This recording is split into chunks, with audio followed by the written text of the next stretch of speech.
April 2025 ತಮಿಳುನಾಡಿನ ತಿರುಪುರಲ್ಲಿ ರಿಧನ್ಯ ಅನ್ನೋರು ಕವಿನ್ ಕುಮಾರ್ ಅನ್ನೋರನ್ನ ಮದುವೆ ಆಗ್ತಾರೆ.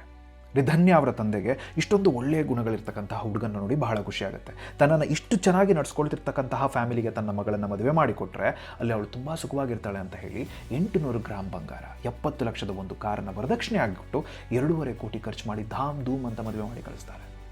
ಆದರೆ ಇತ್ತೀಚೆಗೆ ಆ ತಂದೆಗೆ 7 ಹೃದಯ ವಿದ್ರಾವಕ ಮೆಸೇಜ್ಗಳು ತನ್ನ ಮಗಳ ಕಡೆಯಿಂದ ಬರುತ್ತೆ. ಅಪ್ಪ ನೀನು ಅಂದ್ಕೊಂಡಂಗೆ ಇಲ್ಲ, ಅವರು ನನ್ನ ಕೈಲಿ ಆಗ್ತಾ ಇಲ್ಲ, ನನಗೆ ಬದುಕೋಕೆ ಇಷ್ಟ ಇಲ್ಲ ಅಂತ. ನೆಲ ಕುಸಿದು ಹೋಗುತ್ತೆ, ಬಾಯಿ ಬಿಟ್ಬಿಡುತ್ತೆ. ಏನು ಮಾಡಬೇಕು ಅಂದ್ಕೊಳ್ಳೋಷ್ಟರಲ್ಲಿ ಪೊಲೀಸರಿಗೆ ಆಕೆಯ ಸುಸೈಡ್ ಮಾಡ್ಕೊಂಡಿರ್ತಕ್ಕಂತಹ ಶವ ಕಾರಲ್ಲಿ ಸಿಗುತ್ತೆ, ಪಾರ್ಕ್ ಆಗಿರೋ ಕಾರಲ್ಲಿ. ಮದುವೆಗಿಂತ ಮುಂಚೆನೇ ಟಾರ್ಚರ್ ಶುರು ಆಗಿರುತ್ತೆ. ಎಲ್ಲಿ ಹೋದ್ರಲ್ಲಿ ಫಾಲೋ ಮಾಡೋದು, ಅಬ್ಸರ್ವ್ ಮಾಡೋದು, ವಾಶ್ರೂಮ್ಗೆ ಹೋದರೂ ಅಬ್ಸರ್ವ್ ಮಾಡೋದು. ಆ ಟಾರ್ಚರ್ ತಡ್ಕೊಳಕ್ಕಾಗದೆ ಮನೇಲಿ ಹೇಳ್ತೀನಿ ಅಂತಂದಾಗ ನೀನು ಹೇಳಿದ್ರೆ ನಾನು ಕತ್ತಿಸಿಡ್ಕೊಂಡು ಸತ್ತು ಹೋಗ್ತೀನಿ ಅಂತ ಅನ್ನೋದು. ಎಲ್ಲಿ ಅದು ನಿಜ ಆಗೋಗುತ್ತೋ, ಫ್ಯಾಮಿಲಿ ನೇಮ್ ಎಲ್ಲ ಹಾಳಾಗುತ್ತೋ ಅಂತ ಆಕೆ ಹೇಳ್ಕೊಂಡೇ ಇರೋಲ್ಲ. ಮದುವೆ ಆದಮೇಲೆ ಇನ್ನೂ ಜಾಸ್ತಿ ಆಗುತ್ತೆ. ನೀನು ತೊಗೊಂಬಂದಿರೋ ವರದಕ್ಷಿಣೆ ಸಾಕಾಗ್ತಾ ಇಲ್ಲ, ನನಗಿನ್ನೂ ವರದಕ್ಷಿಣೆ ಬೇಕು. ಹೊರಗಡೆ ನೋಡು 100 ಕೋಟಿ ವರದಕ್ಷಿಣೆ ಕೊಡ್ತಾ ಇದ್ದಾರೆ. ನನಗೆ ಎಷ್ಟೊಂದು ಜನ ಏನೋ ಕೊಡೋಕೆ ರೆಡಿ ಇದ್ದರು, ನನಗೆ ಸಾಕಾಗ್ತಿಲ್ಲ. ನನಗೆ ಬೇಕು ಅಂತ ಹೇಳಬೇಡ, ನಿನಗೆ ಬೇಕು ಅಂತ ಹೇಳಿ ತೊಗೊಂಡು ಬಾ. ಆಕೆ ಒಪ್ಪದೇ ಇದ್ದಾಗ ಊಟ ಮಾಡೋಕ್ಕೆ ಹೋದ್ರು ಕೆಟ್ಟ ಮಾತಾಡೋದು, ಏನೇನೋ ಮಾತಾಡೋದು, ಕೃಷಭಾಗ್ತಾ ಹೋದಾಗ ಕಟ್ ಹಾಕಿ ಹೊಡೆಯುವಂಥದ್ದು. ಅಷ್ಟೆಲ್ಲ ಮಾಡಿದ್ಮೇಲೆ ಆ ಸೈಕೋಪಾತ್ ಬಂದು ಅತ್ತೆ ಮಾವನ ಜೊತೆ ತುಂಬ ಚೆನ್ನಾಗೇ ಇರ್ತಾನೆ, ಒಳ್ಳೆ ಹುಡುಗನ ಥರನೇ ಇರ್ತಾನೆ. ಸೊ ಮಗಳೇನಾದ್ರು ಹೇಳಿದಾಗ, ಕಷ್ಟ ಹೇಳ್ಕೊಂಡಾಗ ಮಗಳೇ ಸ್ವಲ್ಪ ಓವರ್ ಯಾಕೆ ಮಾಡ್ತಾ ಇದ್ದಾಳೆ ಅಂತ ಹೇಳಿ ಸ್ವಲ್ಪ ಅಡ್ಜಸ್ಟ್ ಮಾಡ್ಕೊಂಡು ಹೋಗು ಮಗಳೇ ಅಂತ ಹೇಳಿರ್ತಾರೆ ಎಲ್ಲ ಅಪ್ಪ ಅಮ್ಮ ಹೇಳಿದಾಗೆ. ಬಟ್ ಒಂದು ಒಳ್ಳೆ ಜೀವ ಎಷ್ಟು ಅಂತ ಅಡ್ಜಸ್ಟ್ ಮಾಡ್ಕೊಳಕ್ಕೆ ಸಾಧ್ಯ? ತಡ್ಕೊಳಕ್ಕಾಗದೇ ಇದ್ದಾಗ ಸೂಸೈಡ್ ಮಾಡ್ಕೊಂಡ್ಬಿಡ್ತಾಳೆ.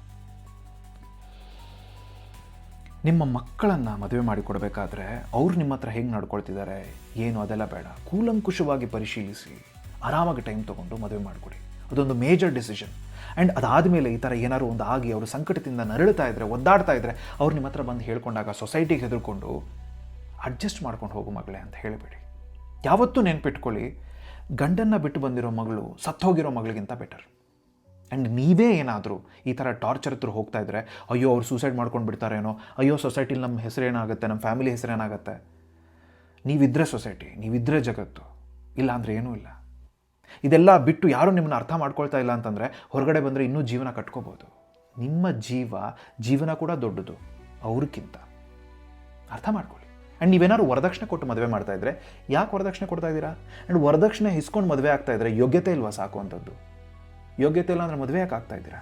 ಈಗ ಬಂದು ಕಮೆಂಟ್ ಸೆಕ್ಷನಲ್ಲಿ ಅವ್ರು ಆಲಿಮನಿ ಇಸ್ಕೊಳ್ಳಲ್ವಾ ಅಂತೆಲ್ಲ ಹೇಳಿಬಿಡಿ. ನಾಚಿಕೆ ಆಗಬೇಕು ಆ ಥರ ಹೇಳ್ತಾ ಇದ್ದೀರಾ ಅಂತಂದರೆ. ಒಳ್ಳೆಯವರು ಕೆಟ್ಟವರು ಆ ಕಡೆಯೂ ಇದ್ದಾರೆ, ಈ ಕಡೆಯೂ ಇದ್ದಾರೆ. ನೀವು ಯಾರು ಅಂತ ನೀವು ಯೋಚನೆ ಮಾಡಿ. ನಿಮ್ಮ ನೀವು ತಂದೆ ತಾಯಿ ಆಗಿದ್ದರೆ ಮಕ್ಕಳ ಬಗ್ಗೆ ಯೋಚನೆ ಮಾಡಿ. ನೀವೇ ಆ ಥರ ಟಾರ್ಚರ್ ಥ್ರೂ ಹೋಗ್ತಾ ಇದ್ದರೆ ನಿಮ್ಮ ಬಗ್ಗೆ ನೀವು ಯೋಚನೆ ಮಾಡಿ. ನೀವು ಆ ಥರ ಟಾರ್ಚರ್ ಕೊಡೋರಾಗಿದ್ದರೆ ಮತ್ತೆ ನಿಮ್ಮ ಬಗ್ಗೆ ನೀವು ಯೋಚನೆ ಮಾಡಿ.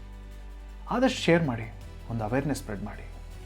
ಜೀವನ ದೊಡ್ಡದು, ಅರ್ಥ ಮಾಡ್ಕೊಳ್ಳಿ, ಯೋಚನೆ ಮಾಡಿ.